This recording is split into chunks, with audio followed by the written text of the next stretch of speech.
है तू? तेरी कितनी हिम्मत! मेरे मेरे पुश्तैनी जायदाद पे नजर रखेगा तू? अगर हिम्मत है तो सामने आके दिखा। मेरे घर की तरफ बढ़ता हुआ तेरा हर एक कदम तुझे भारी पड़ेगा, भारी पड़ेगा।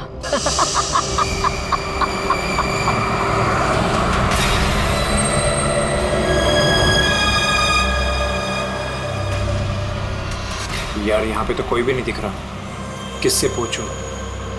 इतना घना जंगल है, कोई साइन बोर्ड भी नहीं है यहाँ पे।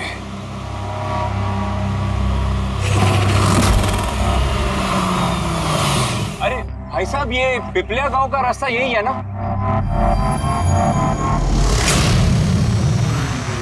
अरे सुनो ना भाई साहब, अरे बड़ा अजीब आदमी है।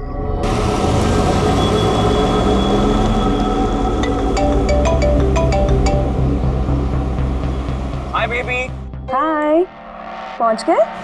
बस पहुंचने वाला हूँ। टेल मी, तुम अब तक नहीं पहुंचे? इतने लेट कैसे हो गए? एक्चुअली क्या है, ये जगह शहर से काफी दूर है और यहाँ ज्यादा लोग भी नहीं दिख रहे मुझे। Alright, tell me, are you missing me? Of course, पूछने वाली क्या बात है। अच्छा, तुम एक काम करो, जल्दी जल्दी ये सारी फॉर्मेलिटीज खत्म कर लो, अपनी सारी कागजी कार्रवाई एंड ऑल दैट। उसके बाद मे बी नेक्स्ट फ्लाइट से I can come and join you in India. What's it? Great, that's good news.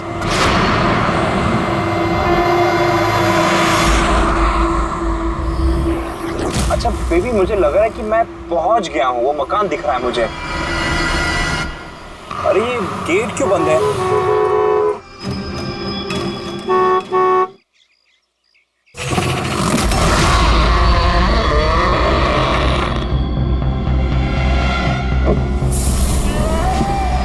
जी? राय रंजित के मकान में जा रहे हो? हाँ? मत जा, वो तेरी जिंदगी की सबसे बड़ी गलती होगी। मत जा। लेकिन आप कौन है? मैं तुम्हारी मौत, तुम्हारी मौत।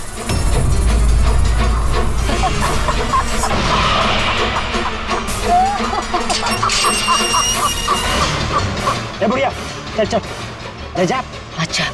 अच्छा वरना तू भी मरेगा, तू भी मरेगा। मत जा वरना तू भी मरेगा, तू भी मरेगा। नसर साहब, आप राज साहब हैं?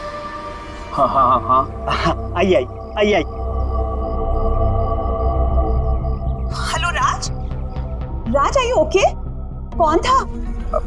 हाँ, अरे वंदना, मैं ठीक हूँ, कोई नहीं था और मैं पहुंच गया हूँ। ठीक है, बंगले पे मैं कॉल करता हूँ तुम्हें। Okay, you take care. हाँ, I will speak to you soon. Bye.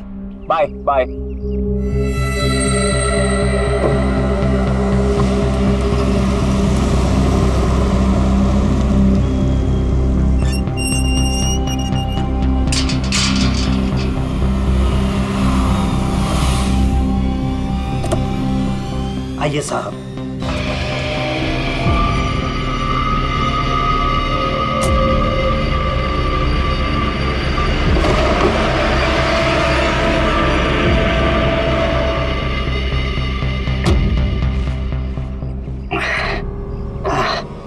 साहब, सफर में कोई तकलीफ तो नहीं हुई? नहीं, लेकिन वो औरत कौन थी? बुढ़िया औरत जो आपसे बात कर रही थी ना, लाली नाम है उसका, थोड़ी अजीब सी है। आपको उसकी बातों का बुरा तो नहीं लगा? नहीं, बुरा नहीं लगा मुझे, पर मुझे एक बात समझ में नहीं आई कि उस औरत ने मुझे यहाँ आने से मना क्यों किया। जाने दीजिए ना साहब उसकी बातों का, थोड़ी सी हिली हुई है, कुछ भी बकती रहती है। आप आइए, अंदर आइए।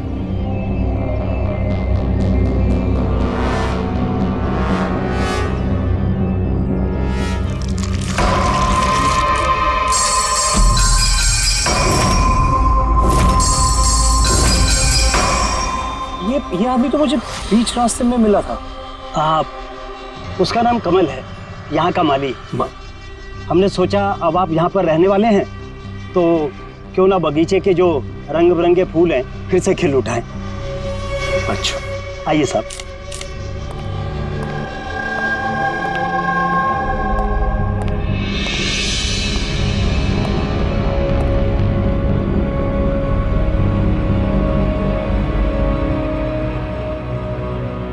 अच्छा एक बात बताइए जी। यहाँ कितने साल से काम कर रहे हैं आप? बस साहब ये समझ लीजिए कि मैंने बचपन में चलना यहीं से सीखा था, और अब इस घर से तभी जाऊंगा जब मेरी अर्थी उठेगी। साहब अब ये घर आपका है, कहीं आप मुझे नौकरी से निकाल तो नहीं देंगे? अरे नहीं नहीं नहीं चाचा, ऐसे कैसे बात कर रहे हैं आप? ऐसी कोई बात नहीं, बिल्कुल बेफिक्र रहिए। और इसमें इतने बड़े घर की देखरेख आपके सिवा और कौन कर सकता है? हाँ वाकई में आप बहुत नेक इंसान हैं। आइए।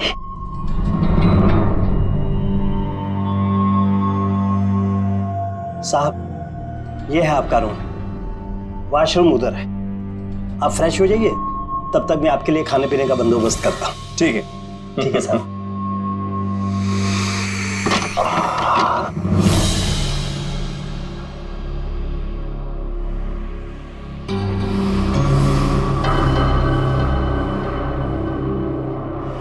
चला जा, चला जा, चला जा, वरना तू भी मरेगा।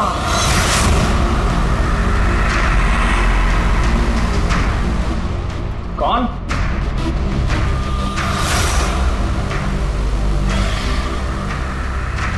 मैंने कहा ना, चला जा।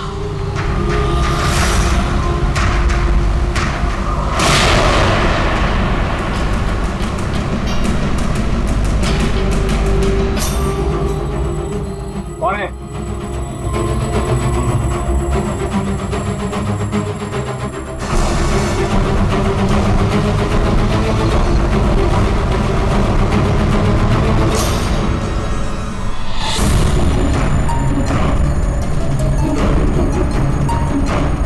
जैसे बाकी लोग मरे हैं, वैसे तू भी मरेगा।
प्रद्युमन प्लीज। हाँ जरा शांत हो जाइए, कौन बोल रही हैं? मैं कौन बोल रही हूँ, मुझे क्या काम है, मैं सिर्फ उन्हें बताऊंगी। Can you just make me speak to him right now, please? एक मिनट होल्ड करिए। सर, हाँ सर, फोन कॉल है। सर कोई लेडी है, बहुत रो रही है, कह रही है सिर्फ आपसे बात करेगी। Hello hello, ACP Pradyuman. हाँ मैं एसीपी प्रद्युमन बोल रहा हूँ। सर, हाँ कहिए। सर मैं वंदना बोल रही हूँ अमेरिका से। हाँ बताइए। सर मेरे साथ बहुत बहुत बहुत बुरा हुआ है सर। क्या हुआ आपके साथ? सर मेरे फियांसे राज इंडिया गए थे कुछ नए मकान खरीदते। सर मधुमक्खियों के काटने से उनकी मौत हो गई। क्या? अच्छा तो बताइए मैं क्या कर सकता हूँ आपके लिए? सर लेकिन मुझे लगता है कि उनकी मौत मधुमक्खियों के काटने से नहीं हुई। इनफैक्ट उनका मर्डर हुआ है। He's been killed। तो ऐसे क्यों लगता है आपको कि उनका खून हुआ है? सर वो जब प्रॉपर्टी खरीदने के बाद कागजी कार्रवाई के लिए जा रहे थे तो तब तब क्या हुआ? सर मैंने साफ साफ सुना था, राज को कोई औरत धमका रही थी। कौन थी वो औरत? No sir, I have no clue. जरा एक बात बताइए, क्या आपके राज की यहाँ इंडिया में किसी के साथ कोई दुश्मनी थी, कोई झगड़ा वगड़ा हुआ था? नहीं सर, राज की किसी के साथ कोई एनिमिटी, कोई दुश्मनी नहीं थी। इनफैक्ट राज तो इंडिया में किसी को जानता ही नहीं था। तो फिर कौन कर सकता है ये? कौन जान ले सकता है राज की? क्या आपको किसी पर शक है? नहीं सर, कोई शक नहीं। सर राज तो एक नेक काम करने जा रहे थे। कैसा काम? He wanted to start an orphanage। सिर्फ एक अनाथ आश्रम खोलना चाहते थे वो। वाकई नेक काम है, लेकिन किससे खरीदने वाले थे मकान वो? सब मकान तो वो ऑलरेडी खरीद चुके थे गवर्नमेंट से नीलामी के बाद। वो सर इंडिया कागजी कार्रवाई के लिए गए थे। देखिए, एक काम कीजिए, सारे के सारे डिटेल मुझे भेज दीजिए, मैं आपकी पूरी की पूरी मदद करूंगा, ठीक है? सर मैंने सीआईडी के बारे में बहुत सुना है। सर मुझे भी जस्टिस मिलेगी ना? वंदना जी, मैं आपसे वादा करता हूँ, आपको पूरा का पूरा इंसाफ दिलाएंगे हम, और जिसने भी आपके राज के साथ बुरा किया है उसे हम सजा दिलवाएंगे। वंदना, उसका मंगेतर राज अमेरिका से इंडिया आता है मकान खरीदने, अनाथ आश्रम चलाने, और राज की मौत होती है मधुमक्खी के काटने से। इंटरेस्टिंग।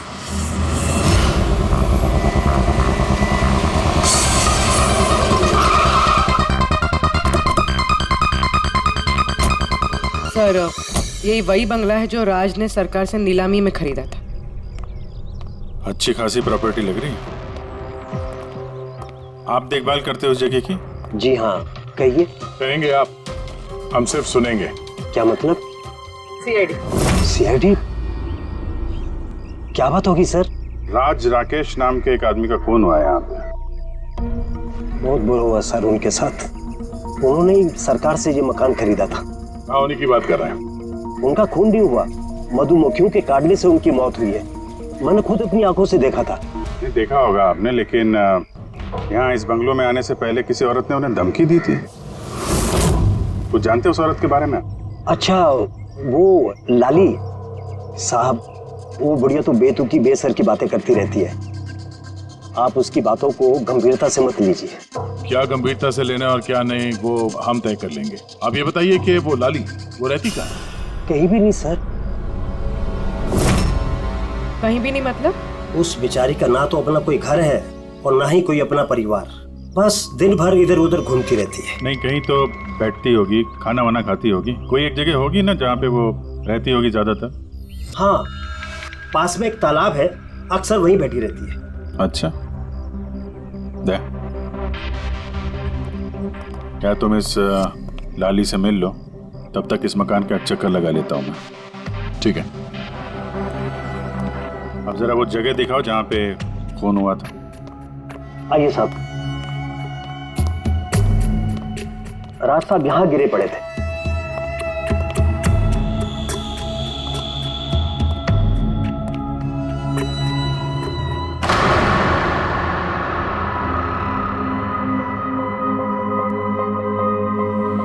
पहले मधुमक्खियों ने राज साहब को मारा, फिर वो खुद मर गए। ये मधुमक्खी के हमले यहाँ पे अक्सर होते रहते हैं क्या? नहीं साहब, इससे पहले तो मैंने एक मधुमक्खी भी नहीं देखी यहाँ। पता नहीं राज साहब के पीछे इतनी सारी मधुमक्खियां अचानक कहाँ से आ गई। राय रंजीत की हवेली से आ रहे हो ना तुम लोग? राय रंजीत की हवेली से आ रहे हो ना तुम लोग?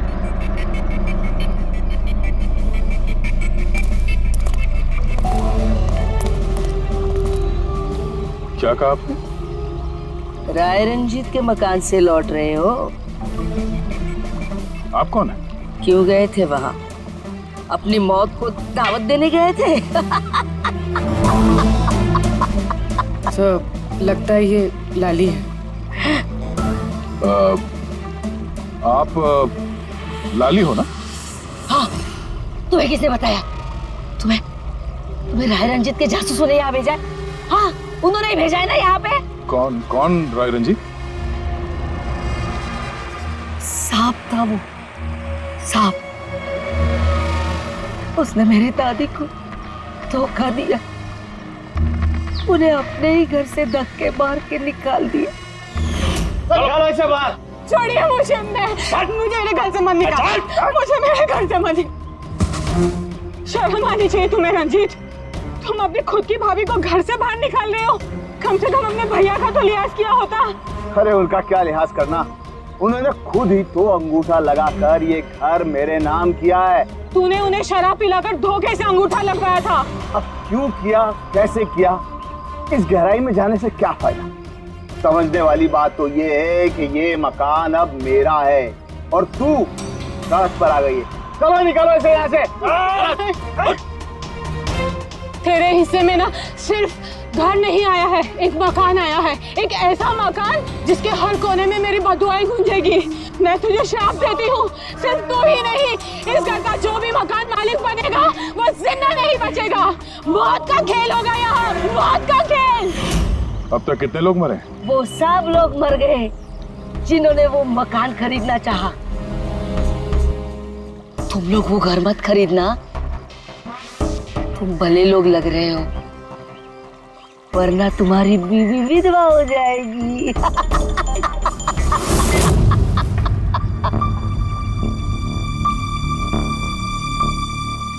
माँ जी, ये कुछ पैसे हैं, काम आएंगे।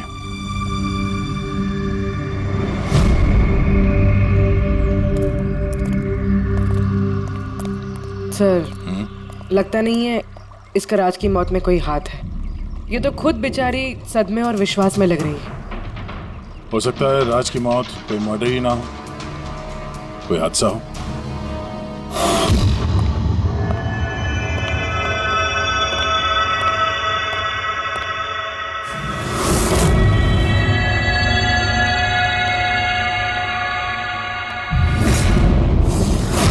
अरे ये कमरा खुला कैसे है? ये तो बंद था। एक मिनट रुको, शायद राज ने खोला।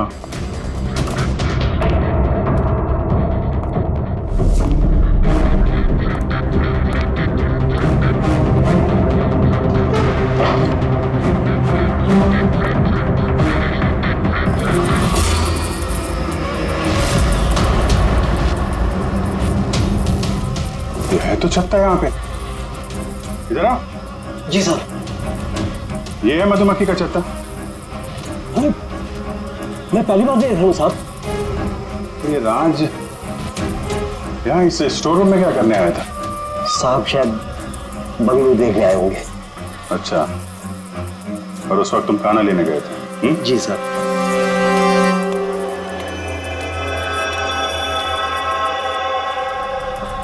वो कौन है?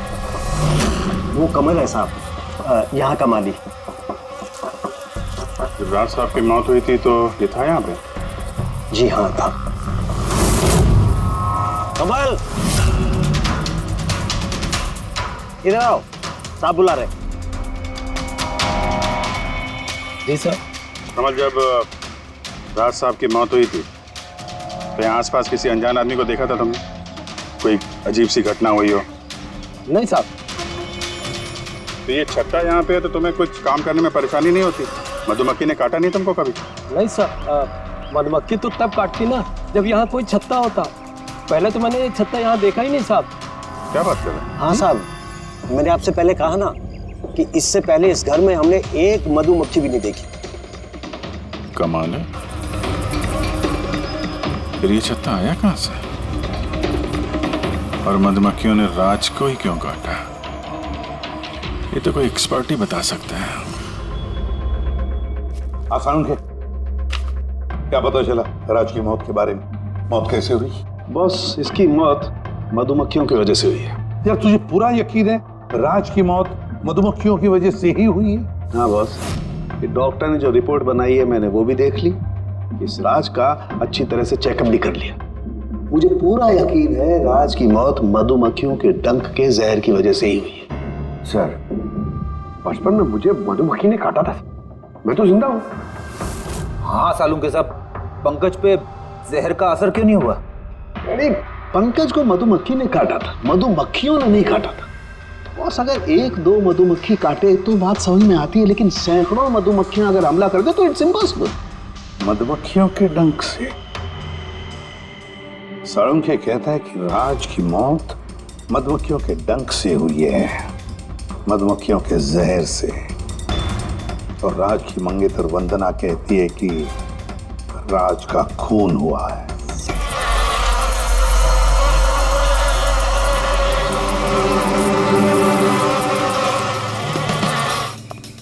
इस छत्ते को बाहर से लाकर यहाँ पर लगाया गया। मधुमक्खी के छत्ते को किसी और जगह से लाके किसी और जगह लगाया जा सकता है? इतना आसान है? इतना मुश्किल भी नहीं।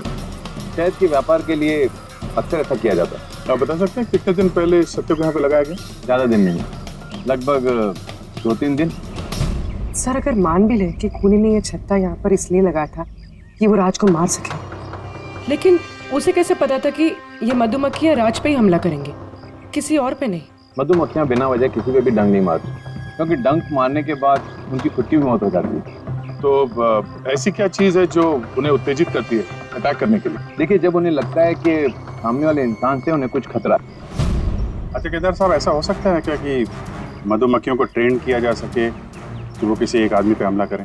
कैसी बातें करते हैं अभिजीत साहब, ये मधुमक्खियाँ शार्प शूटर नहीं कि कोई भी इन्हें कह दे कि फला फला को डंक मार कर आ जाए। अच्छा, आपने अभी भी कहा कि ये मधुमक्खी किसी को काटने के बाद ये खुद भी मर जाती है, तो ऐसी क्या मजबूरी है कि वो किसी को काटती है? जरा डिटेल में समझाएंगे? मधुमक्खी जब भी किसी को डंक मारती है तो फेरोमोन नाम का एक गंध छोड़ती है, जिससे कि बाकी मधुमक्खियां सचेत होकर सब मिलकर उस पर हमला कर देती हैं। इसीलिए मैंने पहले भी कहा था, मधुमक्खियां बिना वजह किसी पे भी हमला नहीं करती। जरूर राज ने मधुमक्खी के छत्ते के साथ कुछ छेड़खानी की होगी। सर खूनी को कैसे पता था कि राज इस छत्ते के साथ छेड़खानी करेगा? कहीं ये मौत वाकई हादसा तो नहीं? नहीं पूर्वी, राज के आने के ठीक 2 दिन पहले इस छत्ते को यहाँ पे लगाना ये कोई संयोग तो नहीं हो सकता। सर राज की मौत के बाद ये घर वंदना के नाम हो जाएगा, कहीं इन सबके पीछे वंदना तो नहीं है? वंदना इंडिया कब आ रही है? What nonsense! How could you even think like that? आप ऐसे कैसे सोच सकते हैं कि राज की मौत के पीछे मेरा हाथ हो सकता है? और फर्ज कीजिए कि राज की मौत के पीछे मेरा हाथ था, तो मैं आप लोगों को फोन क्यों करती? पुलिस तो ऑलरेडी ये केस क्लोज कर चुकी थी ना। देखिए, हम सिर्फ पूछ रहे हैं। वैसे राज जी के बाद ये मकान किसके नाम पे है? I don't know. राज ने गवर्नमेंट से मकान खरीदा था, तो शायद गवर्नमेंट को वापस मिल गया। मुझे अभी तक कोई नोटिस नहीं है। हाल फिलहाल में राज का किसी के साथ कोई झगड़ा हुआ था? I have already told you that Raj एक नेक दिल इंसान थे और उनका किसी से दुश्मनी होना वाज इम्पॉसिबल। अगर मुझे पता होता कि राज की नेक दिली उनकी जान ले लेगी तो मैं उन्हें कभी इंडिया आने ही नहीं देती। ये अनाथ आश्रम खोलने का ख्याल राज जी के दिमाग में कैसे आया? राज खुद अनाथ थे, इसलिए वो दूसरे अनाथ बच्चों की फीलिंग समझते थे। वो अनाथ बच्चों को घर जैसा माहौल देना चाहते थे, और जैसे उन्हें पता चला कि गवर्नमेंट ये मकान नीलाम कर रही है तो राज ने सबसे ऊंची बोली लगाकर ये मकान खरीद ली। तो कहीं इस राज की मौत का कारण ये घर तो नहीं है? हो सकता है कोई और भी इस घर को खरीदना चाहता था, राज बीच में आ गया इसलिए। What? कोई इतना नीच कैसे हो सकता है? इस दुनिया से इंसानियत उठ गई है क्या? इंसानियत है वंदना जी, इंसानियत है, लेकिन कुछ लोग हैं जो इंसानियत में जहर घोलने पे तुले हुए हैं। पता करते हैं किस किस को दिलचस्पी थी इस प्रॉपर्टी में। देखिए सर, मैं आप लोगों को नहीं बता सकता हूँ कि राज जी के अलावा किन किन लोगों ने इस नीलामी में हिस्सा लिया था। सॉरी। क्यों नहीं बता सकते? देखिए, ये सरकारी सर इंफॉर्मेशन है, ऐसे किसी के साथ शेयर नहीं कर सकता हूँ मैं। हम भी तो सीआईडी का ही काम कर रहे हैं। हाँ, वो सब ठीक है, लेकिन क्या है कि अगर सरकारी नोटिस मिल जाए तो मैं ये आपको इन्फॉर्मेशन दे सकता हूँ, उसके बिना नहीं दिखा सकता सर। नोटिस मिल गया। आप खुश हैं आप? देखिए, अगर काम कायदे से होता है तो अच्छा लगता है। हाँ ठीक है, ये लीजिए, ये लीजिए। कुल मिलाकर सर 12 लोग थे जो इस बंगलों को खरीदना चाहते थे सर। इस बंगलों के पास एक्चुअली सरकार एक हाईवे बना रही है, इसलिए सब लोग बढ़ चढ़कर बोली लगा रहे हैं और हर कोई इस बंगलों को खरीदना चाहता है। अच्छा, ये राज जी की मौत के बाद अब ये मकान किसको मिलेगा?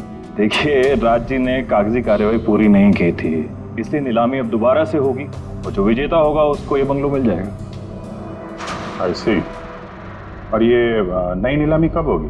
देखिए सर, अभी उसकी डेट तो तय नहीं है सर, लेकिन आपको एक बात और बताना चाहूंगा सर कि राज्य से जितने भी बिल्डर्स थे वो काफी भड़के हुए थे, काफी नाराज थे, क्योंकि उन्होंने सबसे ज्यादा बोली लगाई थी। नहीं सर, एक्चुअली उन्होंने डेडलाइन के बाद बिड सबमिट की थी सर, इसी वजह से लोग नाराज थे उनसे।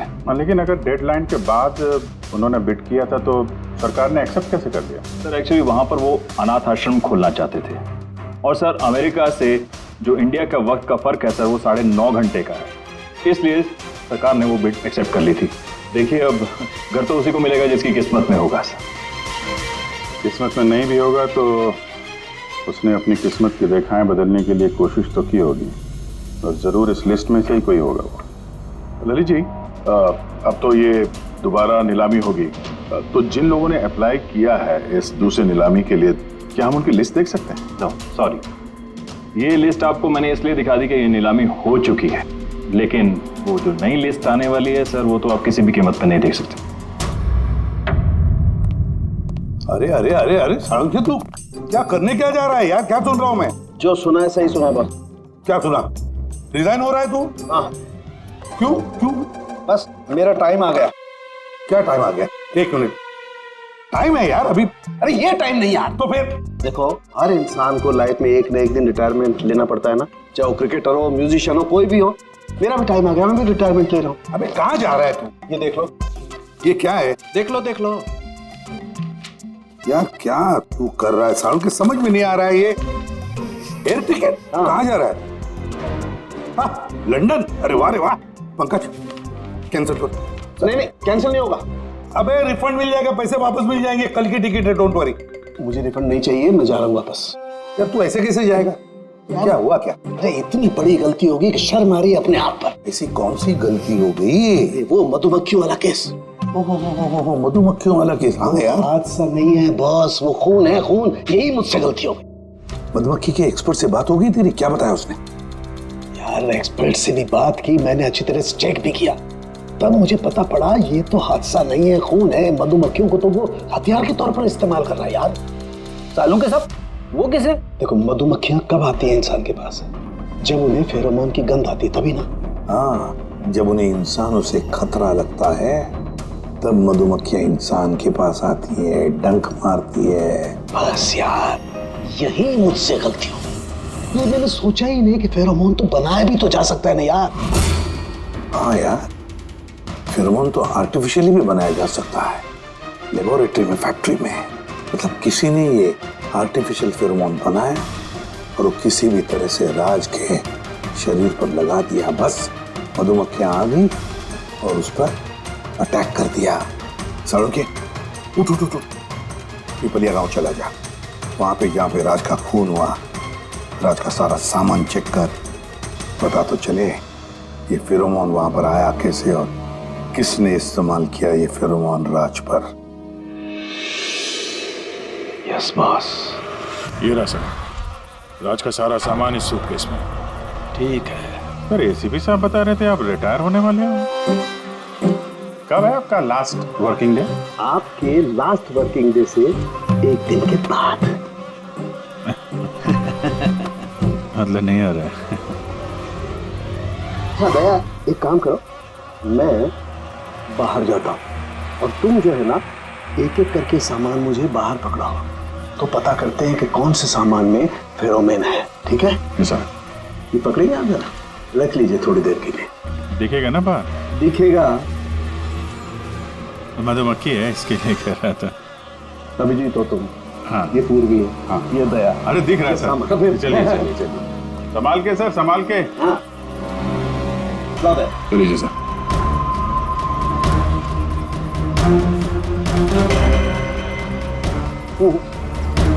नहीं, इसमें फेरोमोन नहीं।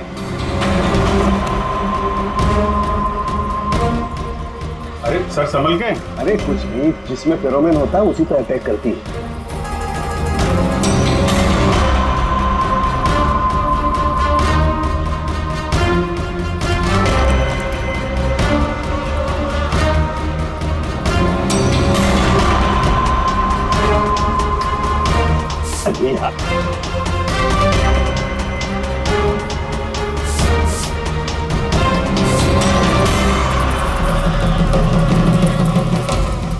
हरकत हुई, देखो देखो, अटैकिंग मूड में आई है ये मधुमक्खी, देखो।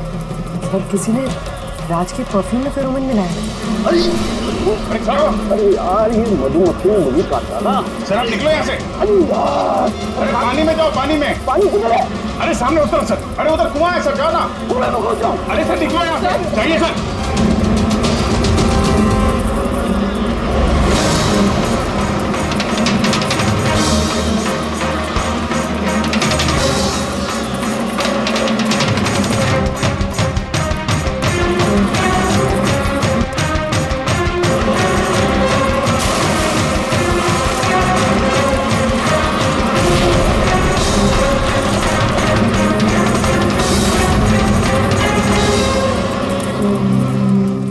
आप ठीक हो सर? बाप रे बाप, ये मधुमक्खियां आपको रिटायर नहीं होने देंगी सर।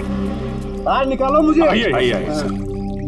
मधुमक्खी, अरे नहीं, आइए आइए सर, आइए। हेलो जी, नमस्ते, कैसे हैं आप? जी मैं चंदूमल फंडूमल कंकेशवास। अरे वाह, बहुत लंबा नाम है आपका।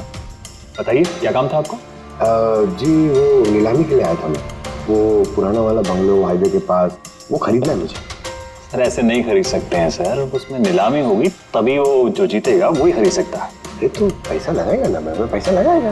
देखिए अब टाइम नहीं बचा है, सिर्फ 15 मिनट बचे हैं, आप लेट हो गए। ठीक, क्या बात कर रहे हैं सर, 15 मिनट में क्या क्या हो जाता है। ये देखिए ना, मैं तो ये बेड का लिफाफा भी लाया हूँ, ये देखिए। राकेश इधर रजिस्टर लेकर आ।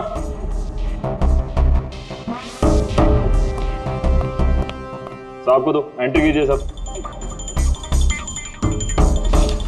हाँ यहाँ पर एंट्री कर दीजिए। अच्छा,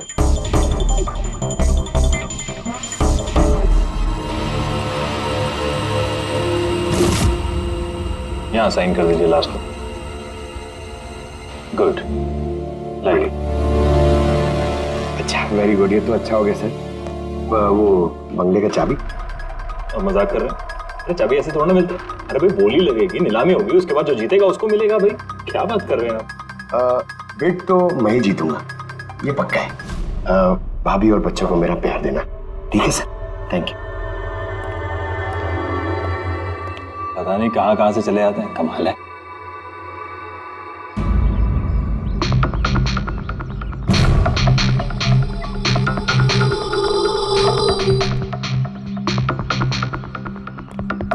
क्या भाई साहब काम हुआ? सर ये देखिए, चंदूमल फंडूमल कंकेशवास का कमाल। Good job Pankaj. 12 में से 2 लोग हैं जिन्होंने दोबारा बोली लगाई है इस मकान को खरीदने के लिए, हेमंत और रोशन। मतलब खूनी इन्हीं 2 में से कोई हो सकता है। और वो जो कोई भी है, इस बार भी इस मकान को हथियाने के लिए किसी भी हद तक जा सकता है। दोस्तों अब ये वक्त आ गया है कि बता दिया जाए कि नीलामी का विजेता आखिर है कौन। और मुझे बताते हुए बहुत खुशी हो रही है कि नीलामी के जो विजेता है मिस्टर रोशन। रोशन जी आपको बहुत बहुत बधाई हो। 1 मिनट, काय की बधाई हो? सबसे ज्यादा बेट मैंने लगाई थी, ये कैसे जीत गए? देखिए भाई साहब, आपको कोई गलतफहमी हुई है। सबसे ज्यादा बेट मिस्टर रोशन ने लगाई थी, इसलिए रोशन को मकान दे दिया गया। ऐसा हो ही नहीं सकता, मैंने बहुत ऊंची बोली लगाई थी, ये बेट मुझे मिलनी चाहिए थी। आप ऐसे ही बात कर रहे हैं सर, मैंने तीनों लिफाफे चेक किए हैं और चेक करने के बाद मिस्टर रोशन की कीमत सबसे ज्यादा थी, इसलिए मिस्टर रोशन को मकान दे दिया गया है। प्लीज कम ऑन यार, अब हार गए हो तो बच्चों की तरह रो मत। बिजनेस है, ऊंच नीच होती रहती है। बिजनेस में बेईमानी नहीं चलेगी। ये दिखाइए, आप पहले वो लिफाफे दिखाइए, मुझे अभी देखना है किसने कितने बिट करी है। दिखाइए दिखाइए दिखाइए, लाइए। मुझे भी चेक। नहीं नहीं नहीं, ये नहीं दिखा सकते, ये नियम के खिलाफ है। चीटिंग करना भी नियम के खिलाफ है। मैंने 7 करोड़ की बिट करी है, 4 करोड़। इनके अभी हेड ऑफिस से फोन आएगा और बोलेंगे कि मैंने सिर्फ 3 करोड़ लगाए। कोई फोन नहीं 4 करोड़ कम। आपके कहने से फोन आएगा। चलो उठाओ, फोन उठाओ तुम्हारा अभी। ये मुझे क्या करना है क्या नहीं करना है ये आप मुझे नहीं बताएंगे। आप ललित जी, आप तो बड़े कायदे कानून की बातें किया करते थे और फोन भी नहीं उठा रहे हैं। भाई ये तो बहुत गलत बात है। आप ब्यूरो चलिए हमारे साथ। आप कहाँ खिसक रहे रोशन जी? आप हमें मिठाई नहीं खिलाएंगे? नई प्रॉपर्टी ली है आपने? आइए, आप ही आइए। आइए आइए। सर रोशन जी बिल्कुल ठीक बोल रहे हैं सर। सर रोशन जी का इससे कुछ लेना देना नहीं है। जो भी फ्रॉड हुआ है सर मैंने किया है। ये रोशन का जुर्म अपने सिर पर क्यों ले रहे हो? अच्छा खासा पैसा दिया है क्या रोशन ने तुम्हें? और एक बात याद रख लो, ये पैसा खर्च करने को नहीं मिलेगा, क्योंकि तुरंत फांसी होगी तुम्हें। सर इतनी सी बेईमानी के लिए फांसी चढ़ा देंगे? नहीं नहीं नहीं, बेईमानी के लिए नहीं, खून के लिए। खून के लिए फांसी होगी। खून? किसका खून सर? राज राकेश का खून, जिसने पिछली नीलामी में वो घर, वो प्रॉपर्टी खरीदी थी। सर लेकिन मैंने किसी को नहीं मारा सर। सर मैंने नहीं मारा है सर किसी को। पता है, इस रोशन ने मारा है। तो इसकी पोल खोल दो, वरना इसके पाप का मटका तुम्हारे सिर पे फूट जाएगा। सर ये क्या कह रहे हैं सर आप? मैं भला राज को क्यों मारूंगा सर? उस प्रॉपर्टी के लिए, और किस लिए? क्या कह रहे हैं आप सर? सर मैं मानता हूं कि मैं ललित के साथ मिलकर नीलामी में छोटी मोटी हेरा फेरी करता था, पर सर एक प्रॉपर्टी के लिए किसी का मर्डर थोड़ी कर दूंगा मैं। मतलब तुम्हारे कहने का मतलब है तुमने ये खून नहीं किया? नहीं सर। चल ठीक है, पूर्वी जरा परफ्यूम लाना।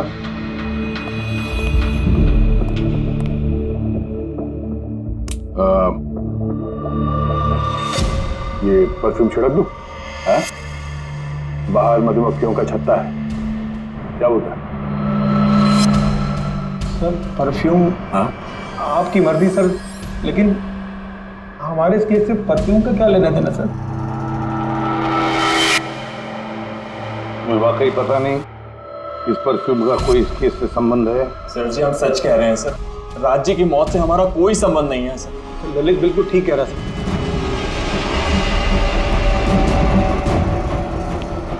अगर ये खून रोशन ने नहीं किया तो फिर बचता है वो वही एक। इन कागज से साबित होता है कि तुम राय रंजीत के पोते हो। तुम्हारे पास तो बहुत बड़ी वजह थी इस मकान को वापस पाने के लिए, क्यों? देखिए, राय रंजीत का पोता होने से यह साबित नहीं होता कि यह खून मैंने किया है। हेमंत जी, खूनी कभी कभी अपने जुर्म के सबूत अपने साथ लेकर चलता है, जैसे तुम। मैं समझा नहीं। मैं समझाता हूं। ये रहे सबूत।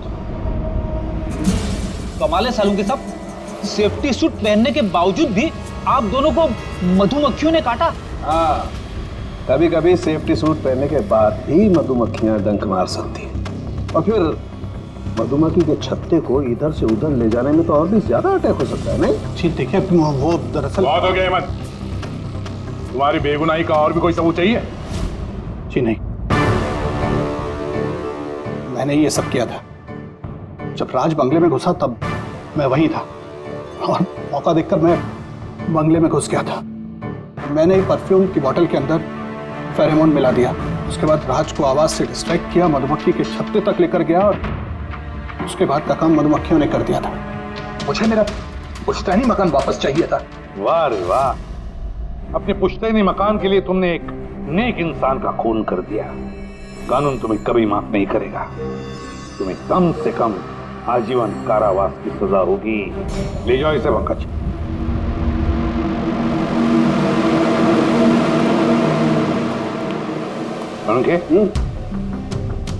केस खत्म, रिटायर हो सकता है तू। मुझे रिटायर होना ही नहीं है। कल तक तो बोल रहा था रिटायर करूं। वो कल की बात थी।